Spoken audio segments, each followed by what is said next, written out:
Hello. Okay. In this demo, I'm going to have you guys play with embroidery software just a little bit.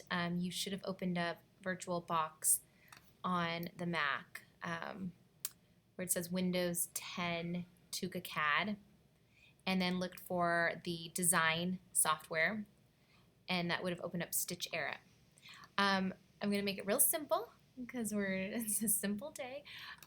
You're going to just play with the shapes, and you're going to go click the tab that says artwork, and then find the little drop down menu that says shapes.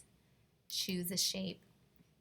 Click and drag with your mouse. So when I say click and drag, that means push the button on the mouse and roll the mouse without lifting up the button.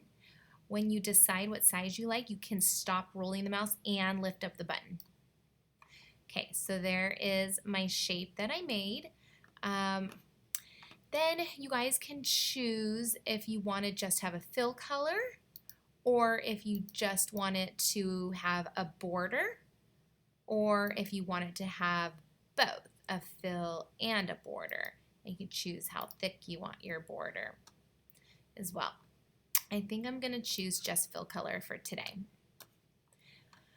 Then I want you guys to actually go to embroidery and choose uniform area. And there's different ways, different types of stitches to fill your area. We're just going to do the basic pattern, keeping it simple today.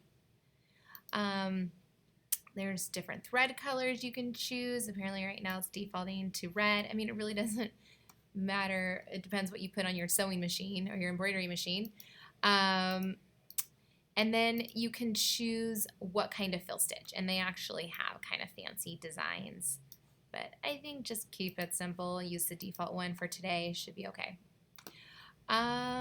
You can choose the density of it, how close you want the stitches together. You can just leave it as well. It's fine.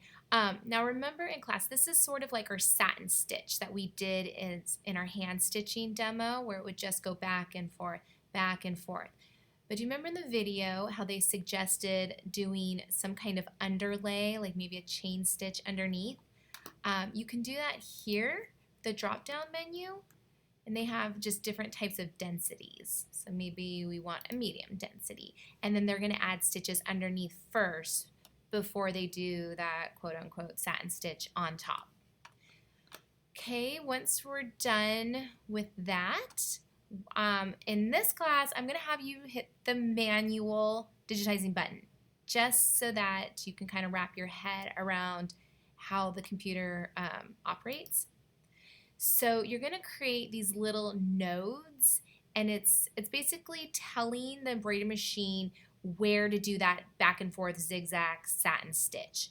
So you basically put little dots around your artwork. So we want it to maybe start right here. Okay. Now you see how mine went to a circle when I clicked again?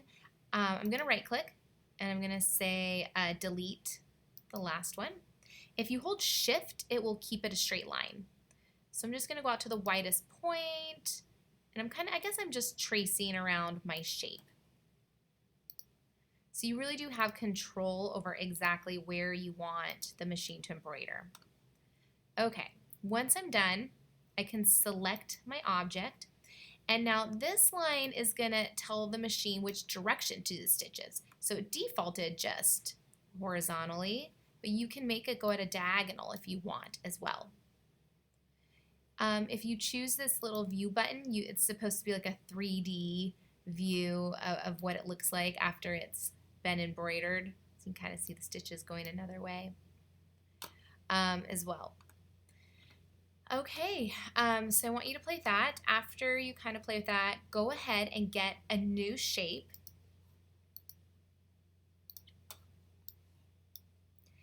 And again, you can play with the fill, the border, or possibly both.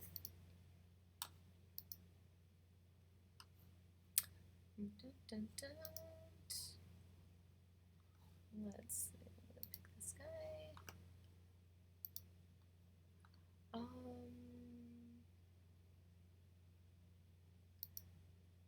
Just change it different colors so you can see the fill and the border a little bit different. So I just picked a color just to kind of separate them.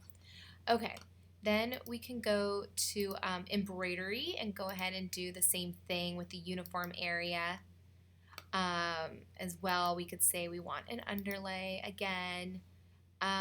Okay, now this time I'm going to let you play with the auto button.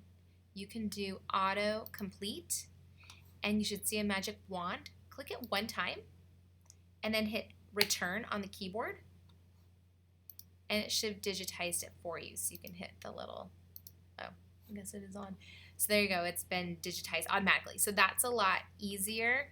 And you can still go in and adjust, the direction of the stitch if you don't like the way it automatically did, or, you can move the little nodes around if you don't like the way that they've been moved. So you can still adjust it, but that's obviously a lot quicker than the manual step that we did. But I wanted you to play with both first.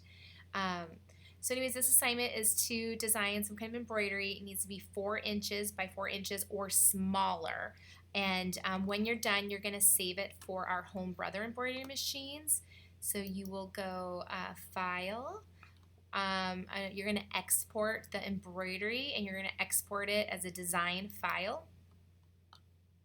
Dun, dun, dun, dun, dun. And then you need to choose Brother PES. Our machines read PES. So do that, hit save, and name it. Oh dear, just saved over something. Oops. Okay, and then we'll be able to connect our machines and embroider them today. And that's the end.